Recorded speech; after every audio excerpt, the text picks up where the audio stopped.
온라인으로 드리는 우리 삼일교회 모든 성도님들, 오늘 말씀을 통해서 이 수요일에 하나님께서 우리에게 큰 은혜 주실 줄로 믿습니다. 고난 주간을 보내면서 오늘 수요일 하나님의 말씀 제목이 고난을 통해 일하시는 하나님이라 라고 하는 제목으로 함께 말씀을 나누고자 원합니다. 우리가 계속해서 수요일에 사사의 하나님의 말씀이 어떻게 그들에게 임했고 어떤 역사 속에서 우리에게 오늘 현재를 살아가는 우리 삶 속에 어떻게 적용되는지 우리가 함께 말씀을 나누고 있습니다. 오늘은 그 유명한 삼손에 대한 이야기입니다. 아직까지 삼손이 출현하지 않았는데 삼손이 출현하게 되는 배경에 대해서 말씀이 오늘 시작되고 있는 것입니다. 1절에 보면 이스라엘 자손이 다시라고 이렇게 말하고 있습니다. 우리가 지난번 사사 입다를 함께 말씀을 통해 나누면서 그 시대 때에도 다시라고 하는 말이 있었습니다. 여러분, 다시 그 이후에 어떤 말씀이 이어갈까라고 우리가 생각해 보았는데, 물론 많은 가능성들이 있습니다. 하나님을 섬겼더라, 주께로 돌아왔더라, 착하게 살았더라, 하나님의 말씀대로 살아가게 되었더라, 돌이켰더라, 죄사함을 받았더라, 이런 좋은 말들이 있는데, 그런데 특별히 사사기에서 계속해서 반복되는 패턴이 있지 않습니까? 이 말씀 이후에 어김없이 오게 되는 것은 이스라엘 자손이 다시 하나님 앞에 죄를 지었다라고 하는 것입니다. 우리의 예상대로 말씀은 그렇게 흘러갑니다. 여호와의 목전에서 그들이 악을 행하였으므로 라고 말합니다. 이 말도 우리가 많이 들어봤죠. 이스라엘 백성들이 몰래 숨어서 어떠한 구석에서 죄를 짓고 돌아와서는 하나님을 잘 섬기는 것처럼 그렇게 살았던 것이 아니라, 하나님이 그들 앞에 있었음에도 불구하고 예전에도 그랬듯이 지금도 똑같이 수많은 수십 년의 세월이 지났음에도 불구하고 똑같이 그들의 조상이 범죄했던 행태의 모습 그대로 하나님 앞에서 여호와의 목전에서 그들이 죄를 짓습니다. 악을 행하고 있다는 말입니다. 하나님의 구원이 그들에게 있었고 하나님의 놀라운 역사, 구원의 역사가, 사랑의 역사가 그들에게 베풀어졌음에도 불구하고 하나님의 은혜를 잊어버린 겁니다. 그리고 죄를 똑같이 반복하는 겁니다. 진리의 말도 하지 아니하고 하나님 앞에 범죄한 인생으로 살아가는 것이지요. 가장 두드러지게 범죄했던 그 행태의 모습은 다름 아니라 우상을 섬기는 것입니다. 여러분, 우상을 한번 생각해 보십시오. 왜 우상을 섬기게 될까? 과연 사람들은 왜 우상을 그렇게 깊이 있게 신앙하게 될까라고 이렇게 생각해 볼 수 있는데, 우상을 섬기는 것과 하나님 앞에 예배하는 것, 모습은 비슷할 수 있지만 그러나 그 속내는 다른 것입니다. 우상은 사람이 만드는 것이지요. 성경에도 그렇게 비판합니다. 깎아서 만든 것, 조각한 것, 그리고 자연 만물을 바라보면서 그것을 우상을 만들고 섬기게 되는데, 우상을 만들어서 사람이 거기에 초월적 권한을 부여하게 됩니다. 그리고 나서는 우상을 섬기게 되지요. 초월적 권한을 누가 부여했습니까? 사람이 거기에 부여한 것입니다. 그러면서 빌고 빌면서 무엇을 위해서 비는 것일까요? 자신의 유익을 위해서, 인간이 잘 먹고 잘 되기 위해서, 자녀가 번창하고 그 당시에 살아가는 생활 모습 속에서 부요함을 누리기 위해서 우상에게 초월적 권한을 부여하고 빌고 빌면서 복을 달라고 이기적 욕망을 그 속에 투영하고 있는 것입니다. 결국에는 주인이 누구인가요? 우상이 아니라 우상 위에 인간이 존재하고 있다는 그 구절을 우리가 보게 되어지는 것입니다. 여러분, 우리가 하나님을 섬기는 것은 다른 것입니다. 하나님이 없는데 하나님을 만들어 놓고 하나님께 초월적 권한을 부여한 이후에 우리에게 복만 달라고 구하는 것은 우상의 구조와 똑같다라고 하는 것입니다. 그러므로 하나님 앞에 예배한다라고 하는 것은 그 이후에 올 것은 기대로 남겨두고, 예배한다라고 하는 것은 구원받은 자가 마땅히 주님 앞에 응답해야 될 행위이고, 하나님 앞에 예배드린 것만으로 충분하며 우리가 할 행위는 다 한 것입니다. 그런데 어떠한가요? 하나님이 예배하러 온 우리를 불쌍히 여기시도 하고 사랑하는 마음으로 주님께서 받은 영광보다 우리에게 베푸신 은혜가 크다라고 하는 것입니다. 그 속에서 우리는 잘못 생각하기도 합니다. 하나님, 은혜만 주십시오. 내가 주님 앞에 영광 드리기 이전에 내가 은혜 받기를 원합니다라고 하는 소원이 있게 되는 것입니다. 물론 하나님 앞에 은혜 구하는 것 잘못된 것은 아니지만 우상의 구조를 한번 생각해 본다면 우리가 주님 앞에 어떻게 예배 드려야 될까 다시 한번 생각해야 된다라는 사실입니다. 그들이 40년 동안 블레셋 사람의 손에 넘겨졌다라고 성경은 기록하고 있습니다. 40년 동안 블레셋 사람들이 이스라엘 백성들을 압제하는 것입니다. 우리가 지난번에 보았듯이 이 기간에 너무 가치를 부여하지 않아도 되는 것입니다. 이 40년이라고 하는 기간은 짧은 기간이 아니죠. 참으로 무척 긴 기간입니다. 한 세기가 더 지나간 이러한 한 세대가 더 지나간 기간, 참으로 긴 기간인데, 그런데 이 기간은 사사기 속에서 어떤 역할을 하냐면 이들이 하나님 앞에 무르익어 가는가 그렇지 않은가입니다. 하나님 앞에 무르익어 가는 시간이라고 하면 그 기간은 참으로 가치 있는 시간이 되는데, 아무리 세월이 흘러간다 할지라도 하나님 앞에 다가가는 것 없이 그냥 자기의 욕망 속에 살아가는 시간으로만 계속 흘러 보낸다고 한다면 아무리 많이 느는 시간이 흘렀다 할지라도 가치가 없는 시간이며, 아무리 짧은 기간이라 할지라도 자신의 한계를 경험하고 하나님께로 돌아가는 시간이 되었다라고 한다면 짧은 기간일지라도 혹은 긴 기간일지라도 하나님 앞에 가치 있는 시간이 된다는 것입니다. 이렇게 40년이 흘러 지나갑니다. 그런데 삼손의 이야기에서 특이할 점은 뭐냐면, 그 전에 다른 사사를 통해서 우리에게 메시지를 던져주는 것은 이처럼 하나님 앞에 신앙이 무르익게 되는 기간들을 보여주게 되는데, 삼손 이야기의 특이점은 이러한 것입니다. 이스라엘 백성들이 하나님 앞에 호소하는 이 호소, 도와달라고 하는 부르짖음이 나타나지 않는다는 것입니다.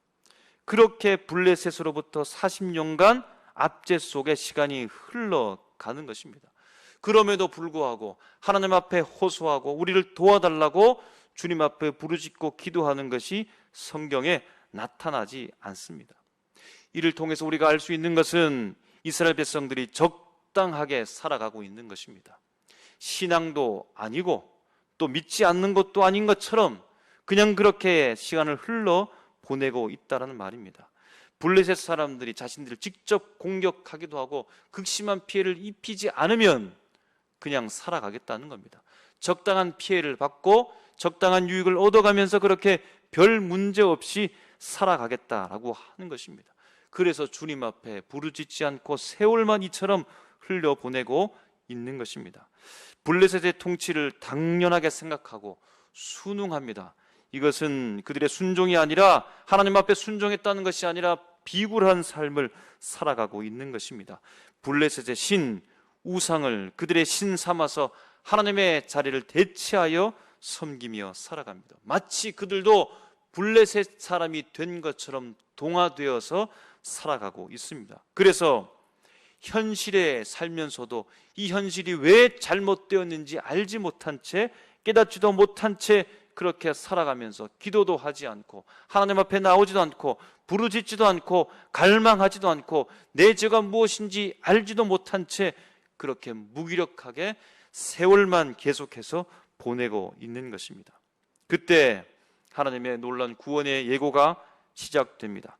2절 말씀에 보면 소라 땅의 단지파의 가족 중에 마누아라 이름하는 자가 있더라 라고 하면서 1절에 그들이 다시 여호와 앞에 죄를 범하면서 정말로 암흑 속에 살아가는 것처럼 이스라엘 백성들의 상황이 묘사되어져 있는 가운데 한 줄기 빛처럼 솟아나는 말씀이 있습니다. 소라 땅, 구체적인 지역을 말하고 누구인지도 정확하게 주님께서 지목하여 성경에 기록해 두고 있습니다. 단지파는 요단 동편 염해 그 사이이지요. 그 위쪽 지중해 편 쪽에 있는 지파입니다. 그 속에 한 사람을 지목합니다. 바로 마노아라는 이름하는 자가 있더라라고 하는 것입니다. 하나님의 말씀대로 살아가지 않고 세월을 그냥 흘러보내고 이 황금처럼 귀중한 시간들을 하나님을 섬기는 것도 부족한데 하나님을 떠나서 우상을 섬기고 주님 앞에 나오지 않는 범죄 중에 범죄를 하며 살아가는 이 상황 속에서도 주님은 무엇을 계획하고 무엇을 시작하고 있나요? 바로 하나님께서는 진노 중에도 구원을 보시며 구원을 계획하고 준비하고 지금 막 시작하려고 있는 것입니다. 여러분, 우리가 자녀를 키워보면서 알게 되는 것은 그러합니다. 자녀가 부모의 말씀을 듣지 않으면, 잘못된 행동을 하면 한두 번 타이르다가 따끔하게 매를 들 때가 있습니다. 그때 종아리를 때리게 되면 어떤가요? 때리면서 맞는 아이는 어떤 것만 할까요? 아픈 것만 생각하는데 부모는 무엇을 생각할까요? 때리면서 부풀어 오는 종아리의 빨간 상처 자국을 보면서 저걸 치료해 줘야 되는데 라고 생각합니다. 연고를 발라줘야 되는데까지 생각하는 존재가 바로 부모입니다. 왜인가요? 자녀가 아니라 부모이기 때문입니다. 40년의 긴 세월 동안 블레셋의 압제 속에서 자유를 제한받고 하나님을 제대로 섬기지 못하면서 그 속에서 고통을 받으면서도 고통인 줄도 알지 못한 채 살아가는 이스라엘 백성에게 매를 대시는 하나님, 그러면서 그 속에서도 하나님께서는 무엇을 계획하고 있습니까? 연고 바를 준비를 하고 있는 것입니다. 상처를 어루만질 준비를 하고 있는 것입니다. 그 압제 속에서 죄악에 담겨진, 암흑에 잠겨진 그 이스라엘 백성들을 구원하기 위한 하나님의 계획이 지금 막 시작하고 있는 것입니다. 싹이 나고 있다라고 하는 것입니다. 인간의 죄악 속에 수천 년 주님께서 예고하셨던 하나님의 놀라운 사랑의 역사가 무엇입니까? 주님께서는 십자가를 준비해 놓으신 것입니다. 인간의 죄가 관영한 그 속에서도 하나님은 무엇을 계획하고 있었을까요? 인간을 구원하기 위한 십자가를 계획하고 있는 것처럼 오늘 사사기 이 시대 속에서도 하나님은 이들을 구원할 하나님의 사람을 지금 계획하고 세우시기 위해 준비하고 있다는 것입니다. 그의 아내가 임신하지 못함으로 출산하지 못하더니, 마누아라는 사람이 있는데 그의 아내가 임신하지 못합니다. 출산하지 못하고 있습니다. 여러분, 성경의 방향이 보이지 않습니까? 하나님께서 어떻게 시작하시고 어떻게 이어가는지 오늘 말씀을 통해서 여러분 보이는 게 있지 않습니까? 오늘 말씀에 보면 주목되는 단어는 못함으로, 못하더니, 할 수 없는, 되지 않는 상황 속에서 고통 가운데 살아가는 사람들, 어쩌면 그것이 고통인 줄도 모른 채 살아가는 사람들 속에 주님께서는 그 고통, 고난을 통하여 지금 일하려고 한다는 것입니다. 주님께서 문제로부터 은혜의 이야기를 쓰려고, 시작하려고 하고 있습니다. 절망을 바꾸어서 주님께서 하나님의 놀라운 은혜로 창조의 질서를 세워가는 것을 우리가 보게 되는 것 아니겠습니까? 인간의 나약함 속에 그것 때문에 원망하지 말고 이 나약함, 약함, 고통을 통하여서 주님께서 어떻게 일하실까라고 하는 신앙의 눈을 가지고 그것을 바라보게 되어진다면 내게 주어진 고통도 무의미한 것이 아니요 그냥 무조건 떨쳐버려야 될 것이 아니라 주님께서는 성경의 역사 속에서 고난을 통해 할 수 없는 못함으로, 못하던 일을 통하여 주님께서 구원의 역사를 시작하신 것처럼 오늘 내게 무기력한 이 생활의 고통 속에서 주님은 반드시 나의 연약함을 통해 일하실 줄로 믿습니다. 오늘 말씀에 보면 그러합니다. 마노아와 또 임신하지 못하는 이 아내도 그들의 고통이 고통인 줄 알고 하나님 앞에 간절한 마음으로 구하면서 하나님, 이 어려움을 해결해 주십시오라고 하는 기도도 하지 않았는데 하나님께서 먼저 찾아오셔서 그들을 어려움을, 또 그 속에서 하나님께서 일하고자 하는 계획들을 세우고 있음을 바라보게 된다는 것입니다. 3절 말씀에 보면 이렇게 말합니다. 여호와의 사자가 그 여인에게 나타났다라고 말합니다. 여호와의 사자는 마치 천사와도 같다라고 볼 수 있을 것입니다. 건너뛰어서 6절에 보면 하나님의 사람이 내게 오셨는데 라고 아내가 마노아에게 이야기합니다. 여러분, 다른 표현이지만 같은 대상을 이야기하고 있는 것입니다. 여호와의 사자, 천사 같은 여호와의 사자, 하나님의 사람, 이렇게 이야기하고 있는데 여러분, 같은 대상이지만 이 두 용어의 모습을 바라보게 되어지면 아주 큰 차이를 발견하게 됩니다. 여호와의 사자는 천사라고 볼 때 초월적 존재이지만 하나님의 사람은 그 시대의 정황을 통해서 본다면 선지자로 볼 수 있기 때문에 하나의 한계 속에 살아가는 인간인 것입니다. 초월적인 존재와 인간은 극명한 차이 속에 있는데, 그러나 이 두 단어를 같이 말하고 같은 대상을 지칭하여서 말하고 있다는 것입니다. 이것은 하나님께서 말씀하시는 그 말씀에 대한 메시지를 그 시대 속에서 주님께서 매개체를 통해서 전달하게 되는데, 하나는 여호와의 사자요, 하나는 하나님의 사람이라고 하는 이 두 단어, 두 모습을 통해서 우리에게 알려주고 있습니다. 그때 동시에 쓴다라고 하는 것은 지금 이 두 존재들이 교차하고 있다고 하는 것이고, 무언가 과도기 속에 있다라고 하는 것을 우리가 생각할 수 있는 것입니다. 그것은 바로 옛날에는 하나님께서 하나님의 말씀, 하나님의 뜻을 바로 초월적인 존재 같은 여호와의 사자를 통하여서 인간 사람들에게 알려주었고, 이제 현재부터 그 이후에는 하나님의 사람, 곧 선지자를 통하여서 하나님의 뜻을 전달해 주겠다라고 하는 그 중간지대 속에 있다라고 하는 것입니다. 여러분, 하나님의 뜻이 어떻게 우리에게 전달되어질까요? 가장 확실한 것은 하나님의 말씀입니다. 말씀을 가지고, 말씀을 보고, 말씀을 듣고, 우리가 해석하고 말씀을 이해하게 될 때에 이 땅 속에서 가장 확실하게 하나님의 뜻을 알 수 있는 것이고, 그리고 예전 시대를 통해서 주님께서 매개체를 통해서 하나님의 뜻을 알려주는데, 하나님께서 그 시대를 통하여서 전달하는 방식이 바뀌어 가더라는 것입니다. 여러분, 예를 들어보면 이러합니다. 요즘에도 우리 나이 드신 선배 믿음의 사람들, 우리 어르신들을 보면 그러하죠. 꿈을 많이 꿉니다. 내가 꿈에 어떤 분을 만났는데, 누구를 만났는데, 그분이 나에게 이렇게 이야기하더라.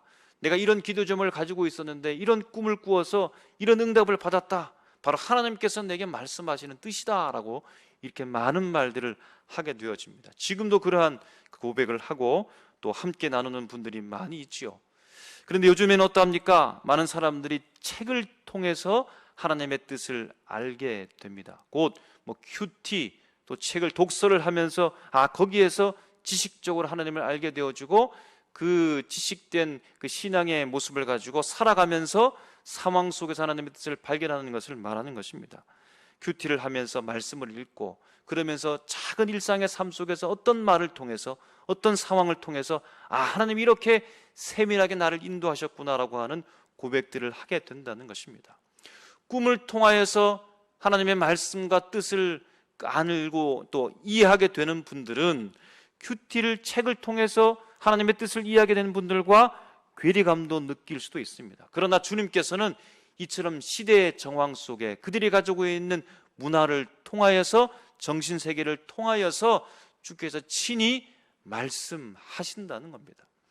구약시대 때 사사시기 속에서도 그 예전에는 여호와의 사자, 초월적인 존재를 통하여서 하나님께서 말씀했는데, 이제는 이 과도기를 통하여서 보이는 하나님의 사람, 선지자를 통해서 주님께서 말씀해 가시더라는 겁니다.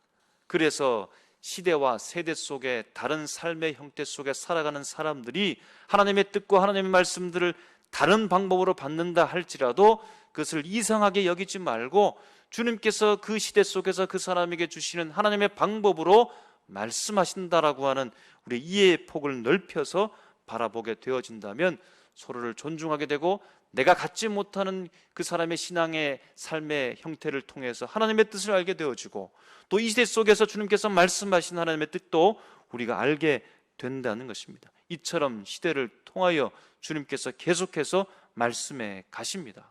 시대를 주님께서는 무시하지 않습니다. 상식을 파괴하지 않는다는 것입니다. 말씀을 이어갑니다. 3절에 보면 본래 임신하지 못함으로 출산하지 못하였으나 이제 임신하여 아들을 낳으리니 라고 말합니다. 좀 전에 말했듯이 이들은 우리가 임신하지 못하고 출산하지 못하기 때문에 하나님 도와주십시오라고 기도한 것이 아닙니다. 구하지도 않았습니다. 이스라엘 백성들의 삶의 전체와 이들도 함께 가고 있다는 것입니다. 독특하게, 물론 그렇게 하면 참 좋지만 신앙의 비슷한 형태를 가지고 이스라엘 백성 전체도 그렇게 고통도 아니고, 그렇게 신앙도 아니고, 그렇게 불신도 아닌 것처럼 애매하게 살아가는 그 상황 속에서 이 두 부부도 그렇게 살아가는 것입니다. 문제가 있었음에도 불구하고 이스라엘 백성들처럼 문제가 아닌 것처럼, 별 문제 아닌 것처럼 그렇게 살아가고 있는 것입니다. 바로 또다시 한번 이 부부를 통해서 이스라엘의 영적 상태를 가늠해 보고 있는 것입니다. 현실 속에 고통이 주어졌는데 고통을 보지 못하고 그냥 그렇게 적당하게 살아가고 있는 모습입니다. 여러분, 하나님의 편에서는 어떻게 하고 계십니까? 하나님의 편에서는 불임의 여성을 통해서 하나님의 이스라엘의 구원의 역사를 써내려 가고 있는 것입니다. 인간의 편에서는 어떻게 해야 될까요? 주님 앞에 부르짖어야 되는 것이죠. 하나님 앞에 기도해야 되는 것이죠. 그렇게 되었을 때 주님께서 그 상황 속에서 일을 이루어 가시는데, 그런데 주님 앞에 부르짖지 않고 그냥 적당하게 살아가는 신앙의 형태 속에서 이들에게 주어졌던 하나님의 놀라운 은혜를 어떻게 받아들일까요? 정말로 큰 은혜라든가, 그리고 이 속에 주어졌던 하나님의 사람, 이제 태어나게 될 삼손에 대하여 정확한 이해를 가지고 살아가기가 어렵다는 것입니다. 하나님께서 구원의 수단, 하나님의 사람 사사 삼손을 이스라엘 백성들에게 주었는데, 그러면 그를 통하여서 모든 사람들이 삼손을 바라보고 삼손을 통하여 하나님의 구원의 역사를 그들의 것으로 받아들여야 되는데, 그런 감각이 무뎌졌다라고 하는 것입니다. 어쨌든 그럼에도 불구하고, 이들이 알지 못함에도 불구하고 하나님께서는 구원을 계속해서 시작하고 있는 것입니다. 자녀를 주시겠다라고 하는 것 참으로 대단한 일이지요. 이것만 받아도 좋은 일로 그냥 끝내줄 수 있습니다. 그런데 하나님께서는 계속해서 구원의 역사의 이야기를 써내려 가는 것입니다. 4절 말씀에 보면 이제 당부를 합니다. 너는 삼가 포도주와 독주를 마시지 말며 어떤 부정한 것도 먹지 말지니라 라고 말합니다. 이유가 무엇인가요? 그녀에게서 태어날 그 아기는 태에서부터 구별되어져서 하나님 앞에 바쳐진 나실인이었기 때문입니다. 오늘 말씀 속에서 우리가 받을 수 있는 교훈은 무엇입니까? 태아 교육을 잘해야 된다라고 하는 그 말씀으로 그치는 것이 아니지요. 하나님께서 정결 규례를 통해서 산모의 부정이 곧 태아의 부정이 될 수 있다라고 하는 이 생각을 가지고 명심하고 살라는 것입니다. 부모가 아기에게 주는 지대한 영향력을 가지고 있다라고 하는 것도 생각해야 되는 것입니다. 신앙을 가지고 살면 이 자녀도 신앙 가운데 살아갈 수 있는 것이고, 죄악 가운데 가지고 부모가 살아가게 되어지면 이 아이도 죄악으로 살아가게 되는 것 아니겠습니까? 그러므로 부부는 자녀 앞에서, 자녀의 삶 속에서 울타리가 되어주고 화목의 울타리를 쳐야 합니다. 사랑의 울타리를 쳐야 합니다. 용서의 울타리를 쳐줘야 우리 자녀들이 상처를 극복하고 이 세상 속에서 믿음의 사람으로 살아갈 수 있게 되는 것입니다. 여러분, 자연스럽게 화목이 올까요? 자연스럽게 사랑할 수 있습니까? 세월이 가면 무뎌지게 되는데 여러분, 그렇게 가능하겠습니까? 자연스럽게 용서할 수 있겠습니까? 그렇게 하기가 힘듭니다. 주님 앞에 매달려서 믿음의 부모된 우리가 화목을 이루어내고 애써 이루어내고 애써서 힘써서 기도하면서 사랑하는 것을 보여주고 열심을 다해서 용서하지 못할 사람을 용서하는 것을 보여줄 때에 우리 자녀들이 그것을 보고 치대한 영향을 받으면서 하나님의 사람을 아름답게 자라갈 수 있게 되는 것입니다. 작은 것 하나까지도 부정하게 되지 않도록 당부하고 있습니다. 5절을 이어가면 이 아이는 태에서 나옴으로부터 하나님께 바쳐진 나실인이라고 확인해 주고 있는 것입니다. 나실인, 하나님께 바쳐진 자, 하나님께 헌신된 자, 성별된 자, 이것이 무엇인가요? 이 아이의 정체성입니다. 이제 태어나게 될 삼손의 정체성이 무엇인가요? 성별된 자, 하나님께 바쳐진 자, 태에서부터 성별되어 하나님께 바쳐진 자, 죽을 때까지 그렇게 살아야 되는 자, 그것이 바로 이 아이의 삼손의 정체성이라고 하는 사실입니다. 여러분, 내가 누구인가 라고 하는 것, 그 질문에 답하는 것이 정체성이지요. 내가 누구인가 알고 살아가는 사람과 내가 누구인지도 알지 못한 채 살아가는 삶은 전혀 다르게 일어날 수밖에 없습니다. 여러분이 누구이신가요? 우리는 누구입니까? 우리는 어떤 사람입니까? 어떻게 태어났습니까? 어떻게 자랐습니까? 어떻게 믿음을 가지고 살았습니까? 주님은 어떻게 우리를 부르시고 어떤 사람으로 명명하고 있습니까? 내가 누구인지, 자신이 누구인지 그 정체성을 알고 살아야 될 줄로 믿습니다. 삼손의 정체성은 분명했습니다. 그는 나실인이었습니다. 태에서부터 성별되어 하나님께 바쳐진 자였다라고 하는 것입니다. 여러분, 우리도 자녀에게 자녀가 어떤 사람인지 그의 정체성을 알 수 있도록 지극한 도움을 주십시오.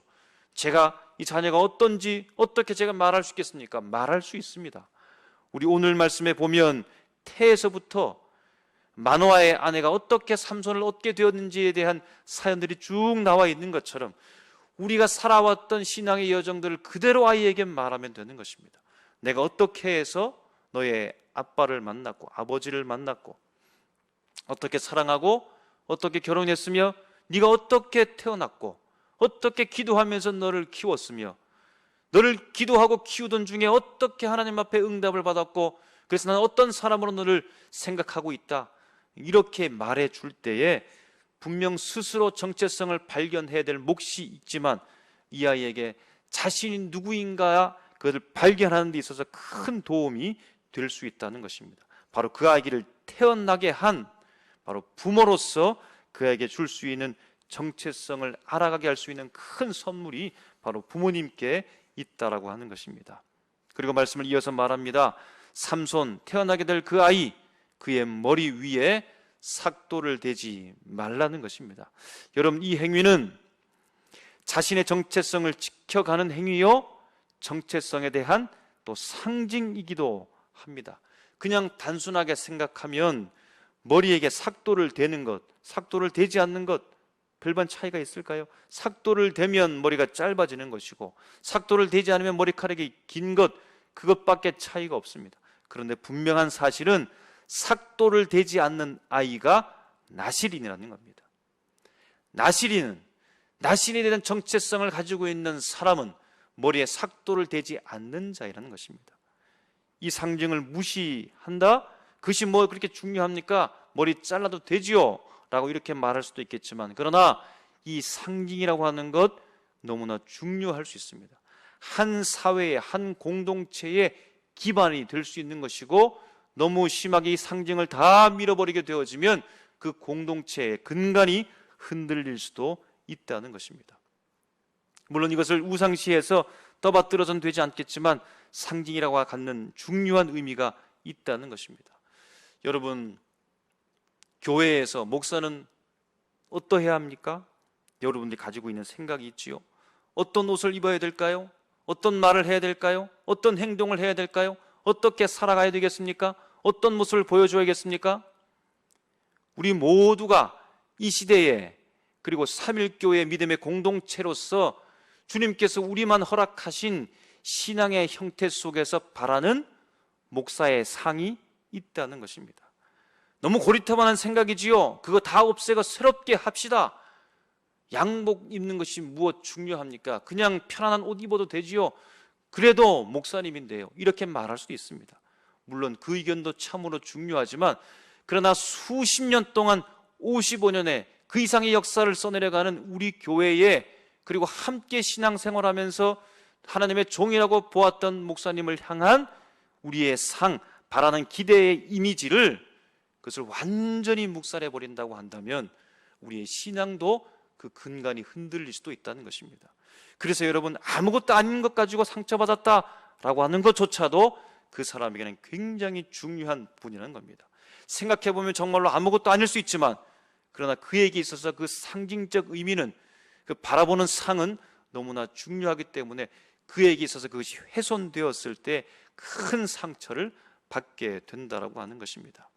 우리가 유연성도 가지고 있어야 되면서 긴장감도 같이 가지고 있으면서 고리타분한 것으로 상징을 다 무조건 몰아내려고 하지 말고, 주요한 우리 교회의, 우리의 신앙의 든든한 근간과 뿌리가 될 수 있는 그 귀중한 것들은 가지고 있으면서 살아가는 것 너무나 중요하다라는 것입니다. 삼손이 머리카락을 자르지 않고 다닐 때 사람들이 어떻게 보겠습니까? 아, 저 사람은 태에서부터 성별된 자로서 하나님 앞에 바쳐진 자지. 저 사람을 바라보면서 아, 그때의 신앙이 미흡하다 할지라도 하나님이 보낸 사람이고 우리를 블레셋 사람으로부터 구원해 줄 사람이구나. 저 사람의 머리카락을 보면서 그렇게 우리 마음의 안동감을 가지고 신앙으로 나가는 동기를 부여받게 된다라고 하는 것입니다. 그가 블레셋 사람의 손에서 이스라엘을 구원하기 시작하리라 라고 말하면서 이제 구체적인 삼손의 사명을 이야기해 주고 있습니다. 여러분, 삼손뿐만 아니라 우리 모두는 사명을 가지고 살아가고 있습니다. 오늘 유튜브로 온라인으로 예배드리는 모든 3일의 식구들도 오늘 사명을 가지고 있으며, 이 교회 안에서 지금 보이지 않는 곳에서 온라인으로 예배드릴 수 있도록 이러한 재능들과 주어진 맡겨진 사명들을 감당하고 있는 손길들이 지금 이 안에도 있는 것입니다. 여러분, 우리 전체 공통의 사명, 모든 사람이 똑같이 주어진 사명이라고 하면 한마디로 말하면 무엇일까요? 무엇과 관련된 것일까요? 바로 생명과 관련된 것입니다. 구원과 관련된 것입니다. 모든 사람에게 있어서 다 적용되어진 사명, 당신도 또 저 사람도 이 사람도 나도 다 똑같은 사명을 말한다고 한다면 생명에 관련된 일을 할 때에 그 사람이 하나님의 사명을 감당한다라고 말할 수 있는 것입니다. 죽이고 파괴하고 없이하고 깨부수고 전복시켜버리고 살리지 못하게 하는 것, 그것은 사명이라고, 하나님께서 우리에게 주신 사명이라고 말하기가 어려운 것입니다. 조금 더 좁게 들어가 보면 이 세상을 생각해 봅니다. 여러분, 지난번에도 말했지만 이 세상은 하나님께서 선하게 창조했죠. 창조는 선한 것입니다. 그런데 어떻게 됐습니까? 그대로 있는 것이 아니고 인간의 죄악 때문에 세상이 왜곡되어져 버렸습니다. 그래서 어떠합니까? 콩을 심으면 무엇이 난다고 했나요? 너무나 어려운 문제이기 때문에 여러분들 힘듭니까? 콩을 심으면 팥 나는 게 아니고 콩이 나는데 콩이 잘 나지 않는 겁니다. 콩을 심으면 콩을 많이 거둬야 되는데 많이 거두지 못하는 것입니다. 원인과 결과가 다른 것입니다. 원인에 대한 노력만큼 결과를 얻을 수 없는 왜곡된 세상 속에 우리가 살아가고 있다는 것입니다. 바로 더 구체적인 사명은 이 구부러지고 왜곡된 세상을 펴는 것, 바로 잡는 것, 저 사람이 땀 흘린 만큼 결과를 얻을 수 있도록 내가 조력해주는 그 일을 하는 것, 이것이 더 구체적인 사명으로 들어가는 것입니다. 그리고 더 들어가서 오늘 삼손의 사명이 무엇입니까? 바로 블레셋 사람의 손에서 이스라엘 백성을 구원하는 것, 이것이 삼손에게만, 그 시대에 삼손에게만 주신 사명인 것입니다. 보십시오, 살리는 것 아닙니까? 여러분, 사람이 사람을 지배하고 사람이 종노릇 만들고 조공을 바치고 대가 없이 사는 다른 사람의 것을 빼앗아 살아가는 것, 이것은 불합리한 것이고 왜곡된 것 아닙니까? 생명을 이루어내고 왜곡된 것을 바로 펴는 것, 바로 삼손이 바로 하나님의 사명을 감당하고 있다는 것입니다. 그러므로 직업에는 귀천이 없는 것이지요. 내가 생명의 일을 하고 있다면 구부러진 세상 속에서 다시 펴기 위해서 창조의 형상을 회복하고 인권이 유린되는 성 속에서 사람들을 살려내는 생명의 일을 하고 있다면 그 일이 무엇이든 간에 하나님이 그 사람에게 주신 사명으로 알고 열심을 내서 살아가도 무방한 것입니다. 누가 물을 때 당신 하나님의 뜻대로 살고 있어? 물을 때 예, 제가 하나님의 뜻대로 하나님의 사명을 감당하고 있습니다, 당당하게 말해도 되는 것입니다. 이렇게 넓은 사명과 더 좁혀진 사명들을 우리가 말씀을 통해 볼 수 있는 것입니다. 8절에 이렇게 말합니다. 마노아가 여호와께 기도하여 이르되 라고 말하고 있습니다. 이 엄청난 일을 지금 받고 있는데 여러분 어떻게 할까요? 하나님께서 우리의 문제를 바라보게 하시고 너희 문제가 무엇인지, 고통이 무엇인지 알게 하시고 그를 해결해 주겠다라고 하는, 태에서부터 해결해 주겠다라고 하는 이 엄청난 구원의 계획을 바로 우리 앞에 제시한다라고 한다면 여러분 어떻게 하겠습니까? 하나님의 놀라운 일들이 우리에게 펼쳐지기 시작한다라고 한다면 여러분 어떻게 감당하겠습니까? 전화하고 내가 아는 사람에게 물어보기도 하고 가족에게 알기도 하고 내가 어떻게 해야 되냐고 문자도 보내고 카톡도 보내고 여러 가지 일들을 할 터인데, 그런데 오늘 마노아는 물론 그 시대는 그것이 없어서 그러하게 하겠지요.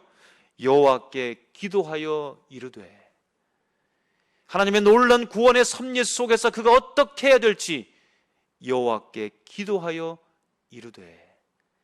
여러분, 이 딱 이 순간에 기도할 생각이 떠올랐을까요?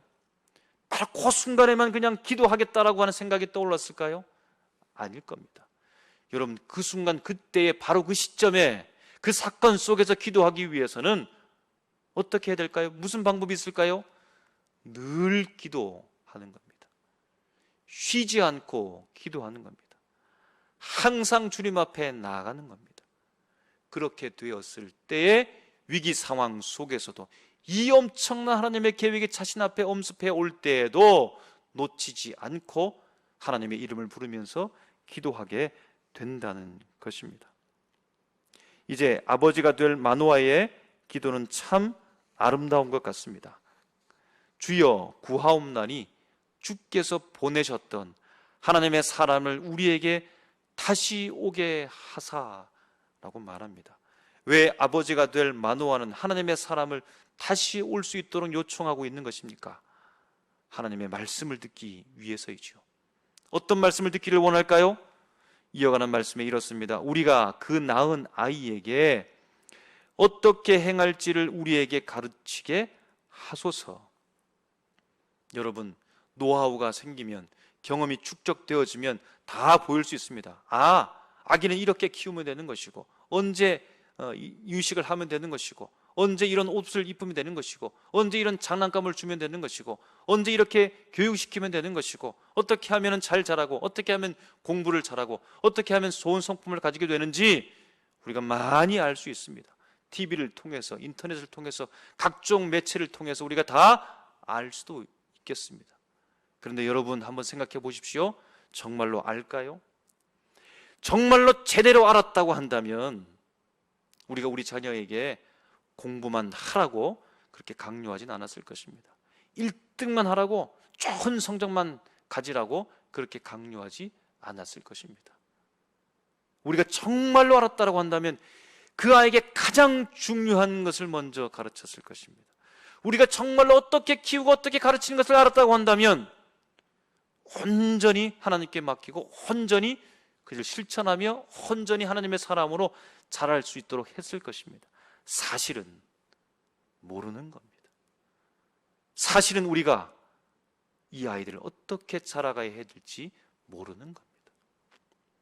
그러므로 이 엄중한 한 영혼에 대하여, 눈에 넣어도 아프지 않을 이 귀중한 자녀에 대하여 하나님께 물어야 되죠.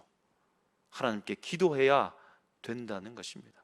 어떻게 하나님 앞에 기도하지 않고 아이를 키울 수 있겠습니까? 어떻게 하나님 앞에 매달리지 않고 이 한 영을 하나님의 사람으로, 하나님의 사역자로, 하나님의 사명을 감당하는 사람으로 그렇게 자랄 수 있게 할 수 있겠습니까?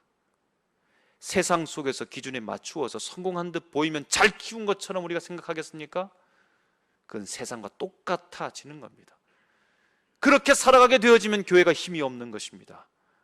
세상이 가지지 않는 신앙의 힘을 가지고 살아가게 되어질 때에 한편으로 보면 힘이 없다라고 말할 수 있겠지만, 그러나 그 속에 잠재적 힘을 통하여 복음의 역사를 통해 세상을 마침내 변화시키게 되는 것 아니겠습니까? 고난주간을 통하여 우리가 보는 십자가의 능력이 바로 거기에 있는 것입니다. 모든 사람들은 다 실패자처럼 보이죠. 무기력한 예수님, 침묵하신 예수님, 아무것도 할 수 없는 것처럼 그렇게 보이는 예수님. 그러나 예수님께서 의도를 가지고 작정하시고 침묵하셨던 것입니다. 세상 앞에서도 마찬가지, 우리가 무력한 것이 아니라 우리가 작정하고 의도를 가지고 주님 앞에 기도하면서 세상을 향해 나갈 때 온전한 힘이, 복음의 힘이 우리에게 있게 된다라고 하는 것입니다. 매 순간 여호와 앞에 우리 자녀를 위하여 기도하시고 물어보시고 질문하시고, 그렇게 소중한 자녀가 하나님의 사람으로 자랄 수 있도록 더욱 기도해야 될 줄로 믿습니다. 9절 말씀에 이렇게 기도한 마노아의 목소리, 하나님이 마노아의 목소리를 들으시니라 라고 말합니다. 하나님 앞에 말씀을 듣고 그 들은 말씀을 순종하기 위해 또다시 하나님 앞에 지혜를 구했을 때 하나님께서 못 들은 척 하지 않으시고 마노아의 목소리를 들으셨다라고 분명하게 성경에서 기록해 주고 있습니다. 하나님 앞에 묻는 것 하나님은 기뻐하실 것입니다. 우리 자녀가 우리에게 묻는 것 좋지 않습니까? 질문하는 것 좋지 않습니까?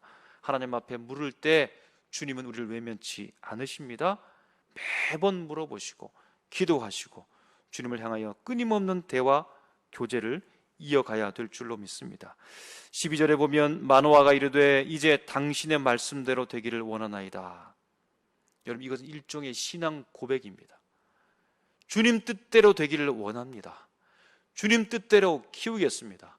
주님 뜻대로 하겠습니다. 주님 뜻대로 살아가 보겠습니다. 주님 뜻대로 한번 해 보겠습니다. 일종의 하나님을 의지한 신앙 고백입니다. 여러분, 이 예배 이후에 문 앞을 나서도 일상의 삶 속에 돌아가고 직장 생활 한 속에서도 주님 뜻대로 되기를 원합니다. 이렇게 고백하게 되어질 때 우리는 주님을 온전히 신뢰하는 사람으로 다시 한번 우리 자신을 확인하는 것입니다. 14절에 포도나무의 소산을 먹지 말며 포도주와 독주를 마시지 말며 어떤 부정한 것도 먹지 말라, 그렇게 하게 하라라고 하는 것입니다. 여러분, 일종의 금지 명령입니다. 하지 말라는 것입니다. 태에서부터 성별된 하나님의 사람, 하나님께 바쳐진 사람, 이 고귀한 존재를 하나님께서는 어떻게 말합니까? 금지 명령부터 합니다. 하지 말라는 것입니다. 좋은 일도 많이 있는데요, 이것 해라 저것 해라, 이 좋은 건 먹여라, 고기를 먹여라, 과일을 먹여라, 좋은 곡식을 먹여라, 뭐 이렇게 하라고 하는 허용된 이 명령과 당부를 할 수 있는데, 근데 먼저 하는 말은 하지 말라라고 하는 것부터 그들에게 당부해 주고 있는 것입니다. 여러분, 이것도 우리 부모된 입장에서 생각해 보면 그러합니다. 아이가 태어나고 자랄 때 우리가 먼저 하는 말이 뭘까요? 이것 하라, 얘야 이거 해 라고 하는 것이 아니라 안 돼 라고 하는 것처럼 그에게 당부하고 경고를 주는 것이죠. 왜일까요? 세상에는 해야 되는 것보다 하지 말아야 될 것이 더 많기 때문입니다. 세상은 위험하기 때문입니다. 우리가 그것 때문에 죄 지을 수 있기 때문입니다. 악해질 수 있기 때문입니다. 위험에 빠질 수 있기 때문입니다. 그래서 주님께서는 우리에게 하지 말라고 하는 것입니다. 그것은 우리를 고의적으로 속박하기 위해서, 우리를 힘들게 하기 위해서 하나님께서 괜히 미워서 하시는 말씀이 아니라 우리를 보호하기 위해서, 세상으로부터 우리를 보호하기 위해서, 우리를 지켜내기 위해서 당부하는 것입니다. 얘야 오늘도 그거 하지 말아라. 얘 오늘도 나갈 때 그거 하지 말아라. 그런 생각하지 말아라. 미워하지 말아라. 시기하지 말아라. 질투하지 말아라 라고 주님께서 오늘도 당부의 말씀을 하고 있는 것입니다.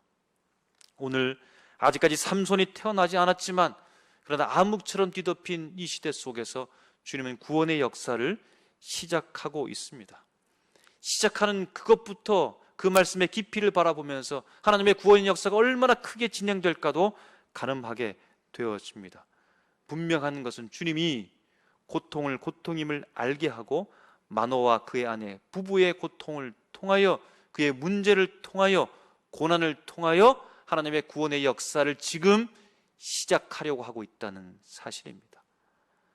오늘 우리에게 주어진 고난, 원망으로 주님 앞에 토해내지 말고 우리 약함 고난을 통해서 주님께서 분명하게 일하실 것이다, 이것을 통해 주님께서 분명히 생명의 역사를 이루어내실 것이다 라고 하는 소망을 가지고 주어진 고난을 소중하게 생각하고, 예수님께서 십자가를 꼭 붙들고 끝끝내 십자가를 짊어지고 갔던 것처럼 우리의 고난을 꼭 붙잡고 주님께서 이것을 통해 함께해 주실 것이라고 하는 지극한 신뢰의 고백을 통하여 하나님께 영광 올려드릴 수 있는 3일의 모든 식구 다 되시기를 주님의 이름으로 축복합니다. 기도하시겠습니다.